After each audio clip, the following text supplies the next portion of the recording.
जय हिंद। आज है 27 जनवरी 2024 और 27 जनवरी 2024 से बनने वाले सभी महत्वपूर्ण करंट अफेयर्स के क्वेश्चन के बारे में जान लेते हैं। तो पहला क्वेश्चन है कि किस राज्य के मदरसे में भगवान राम की कहानी को पढ़ाया जाएगा। तो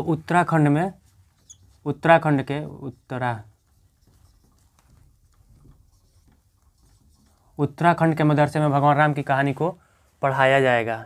और ये मार्च सत्र, जो मार्च का जो नया सत्र आएगा मार्च से, उस समय से ये नए पाठ्यक्रम में जोड़ दिया जाएगा भगवान राम की कहानी को। तो मदरसे बोर्ड के जो अध्यक्ष हैं, मदरसा बोर्ड के, उत्तराखंड के मदरसा बोर्ड के जो अध्यक्ष हैं सदाब शम्स, उन्होंने कहा है कि औरंगजेब की कहानी की जगह भगवान राम की कहानी को पढ़ाया जाएगा। अब उन्होंने ऐसा क्यों कहा कि औरंगजेब की जगह भगवान राम की कहानी को पढ़ाया जाएगा? क्योंकि औरंगजेब भी 4 भाई थे।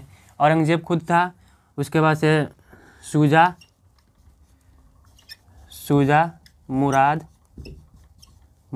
और दारा शिकोह।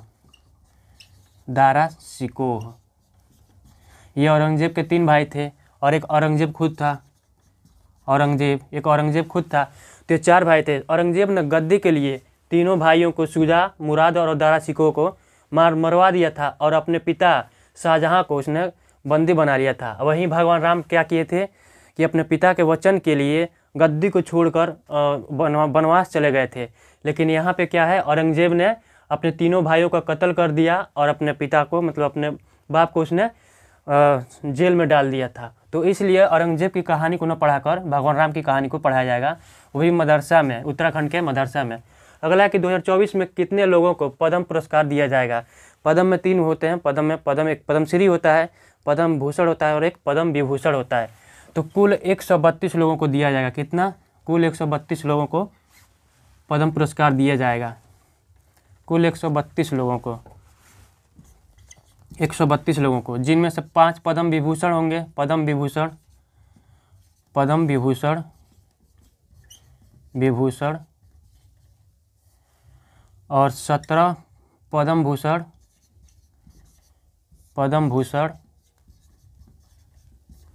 और 110 पद्मश्री,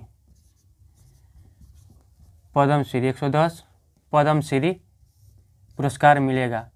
अब इसमें भी कई बार क्वेश्चन मतलब पूछ देता है कि पद्म पुरस्कार में कौन छोटा और कौन बड़ा होता है। जैसे पद्मश्री है, पद्म भूषण है और पद्म विभूषण है, तो इसमें कौन छोटा होगा कौन बड़ा होगा। जैसे कि भारत रत्न सबसे बड़ा होता है, पुरस्कार होता है, तो इसमें सबसे छोटा सबसे बड़ा कौन है इन तीनों में? तो जिसका नाम जितना छोटा वो उतना ही छोटा पुरस्कार है। मतलब इन तीनों में केवल पद्मश्री छोटा नाम है तो सबसे छोटा पुरस्कार ये हुआ। इससे बड़ा पद्म भूषण है तो पद्मश्री से बड़ा पुरस्कार ये हो गया, इससे बड़ा पद्म विभूषण है। यानी कि जिसका नाम जितना छोटा उतना ही छोटा पुरस्कार है, और ये जितना बड़ा नाम है उतना ही बड़ा पुरस्कार होगा। पद्म में केवल, पद्म तीनों में बात किया जाए, पद्मश्री, पद्म भूषण और पद्म विभूषण में। और ये जो 132 लोगों को दिया जा रहा है, इसमें से 30 महिलाओं को दिया जाएगा। इसमें से जो 30 पुरस्कार हैं पद्म के, ये महिलाओं को दिया जाएगा। अगला क्वेश्चन है कि प्रत्येक वर्ष 27 जनवरी को कौन सा दिवस मनाया जाता है। तो प्रत्येक वर्ष 27 जनवरी को राष्ट्रीय भौगोलिक दिवस मनाया जाता है। कौन सा दिवस मनाया जाता है? राष्ट्रीय भौगोलिक दिवस। राष्ट्रीय भौगोलिक दिवस। अगला क्वेश्चन, एयरबस और टाटा कंपनी ने मिलकर किस नाम के हेलीकॉप्टर को बनाने की बात की है। तो ये दोनों कंपनियों ने मिलकर H115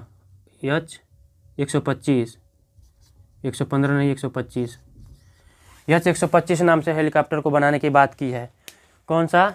H125। ये 2 कंपनियां हैं, एयरबस और टाटा कंपनी। अगला क्वेश्चन देख लेते हैं, ट्रैफिक जाम और सड़क हादसे कम करने के लिए IIT जोधपुर ने कौन सी टेक्नोलॉजी विकसित की है। तो नोमास।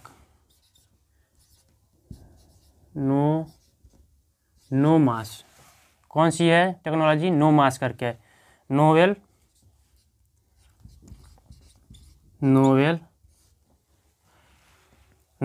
मैक बेस्ड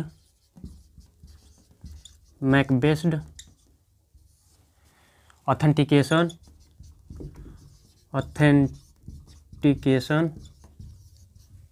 स्क्रीन नोमैक नाम से एक टेक्नोलॉजी को विकसित किया है, जिससे कि ट्रैफिक जाम और हादसे, सड़क हादसे कम होंगे। अगला क्वेश्चन है कि ई बस की शुरुआत कहाँ की गई है।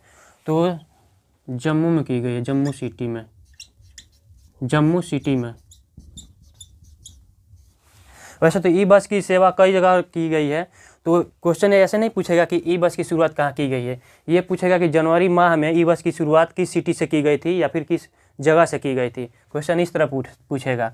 अगला है कि राष्ट्रपति ने कितने सशस्त्र बल कर्मियों को वीरता पुरस्कार प्रदान करने की स्वीकृति दी है। तो 80 सशस्त्र बल के कर्मियों को पुरस्कार देने की बात की है। 80 सशस्त्र बल कर्मियों को। अगला क्वेश्चन, 2030 तक फ्रांस के विश्वविद्यालयों में भारतीय छात्र की संख्या कितनी हो जाएगी। तो 30,000। 2030 तक कितना हो जाएगा, 30,000 तक। एक फ्रांस है कि ये भारतीय छात्रों की संख्या बढ़ा रहा है। और 4-5 दिन पहले आपने पढ़ा होगा कि कनाडा में इतने छात्र हो गए हैं कि वहाँ पर रहने के लिए जगह नहीं मिल रहा है, तो छात्रों को कम कर रहा है। 35% तक छात्रों को कम कर दिया कि मतलब इतने छात्र अब वहाँ विदेश में पढ़ने नहीं आएंगे, वो भी 2 साल के लिए ही आएंगे वहाँ। अगला क्वेश्चन है, 2023 में सबसे अधिक कमाई करने वाली भारतीय फिल्म कौन बनी है। तो 2023 में सबसे अधिक कमाई करने वाली भारतीय फिल्म जवान बनी है। कौन, जवान मूवी। 2023 में सबसे अधिक कमाई करने वाला ये फिल्म बना है भारतीय फिल्म जवान, भारतीय फिल्म जवान। तो ये कुछ करंट अफेयर्स के क्वेश्चन थे जिसको याद रखिएगा। जय हिंद।